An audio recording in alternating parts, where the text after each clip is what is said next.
ধর্মের ভিত্তিতে রাজনীতিতে কোনো বিভাজন বিএনপি চায় না, বললেন সালাহুদ্দিন আহমদ। বিস্তারিত সংবাদ। বিএনপিকে ধর্মীয় মূল্যবোধে বিশ্বাসী রাজনৈতিক দল উল্লেখ করে দলটির স্থায়ী কমিটির সদস্য সালাহুদ্দিন আহমদ বলেছেন, ধর্মের ভিত্তিতে রাজনীতিতে কোনো বিভাজন বিএনপি চায় না, সামনেও এ ধরনের রাজনীতি করবে না। এ দেশে সব ধর্ম, বর্ণ, গোত্র, ভাষাভাষী, সংস্কৃতি নিয়ে সমন্বয়ের রাজনীতি করে বিএনপি আজ মঙ্গলবার সকালে রাজধানীর শেরেবাংলা নগরে শহীদ রাষ্ট্রপতি জিয়াউর রহমানের সমাধিতে ফুল দিয়ে শ্রদ্ধা জানানো শেষে সাংবাদিকদের এ কথা বলেন সালাহুদ্দিন আহমদ। জাতীয়তাবাদী ওলামা দলের প্রতিষ্ঠা বার্ষিকী উপলক্ষে এ অনুষ্ঠানের আয়োজন করা হয়। দেশের জনগণ এখন নির্বাচনমুখী উল্লেখ করে সালাহুদ্দিন আহমদ বলেন, দেশে এখন নির্বাচনী আমেজ চলছে, সব প্রার্থী, সম্ভাব্য প্রার্থী এবং জনগণ জনসংযোগে আছেন।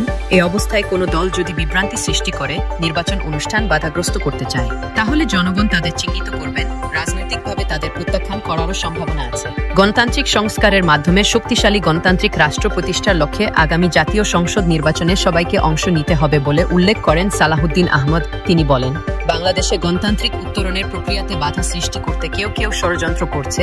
এখানে আন্তর্জাতিক মহলও থাকতে পারে।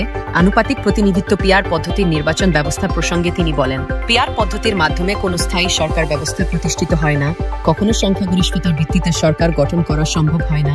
একটি ঝুলন্ত পার্লামেন্ট থাকে, এটা একটি পার্মানেন্ট রেস্টলেসনেস, যার মধ্য দিয়ে সব সময় অস্থিতিশীল পরিস্থিতি বিদ্যমান থাকে। এটা বিভিন্ন দেশে দেখা গেছে।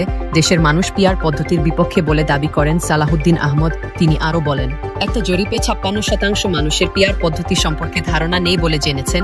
আরেক জরিপে দেখেছেন কোনো একটা দল বলছে 70% লোক পিআর চায়। এই দুই জরিপের প্রসঙ্গ তুলে ধরে বিএনপির এই নেতা বলেন, যদি 56% মানুষ পিআর পদ্ধতি নাই বোঝে, তাহলে 70% মানুষ কিভাবে পিআর পদ্ধতি চায় সেটি আমাদের বুঝে আসে না। পিআর পদ্ধতি প্রসঙ্গে বিএনপির এই নেতা বলেন, আমরা পিআর মানে মনে করি পাবলিক রিলেশনস, আমরা পিআর মানে মনে করি জনসংযোগ।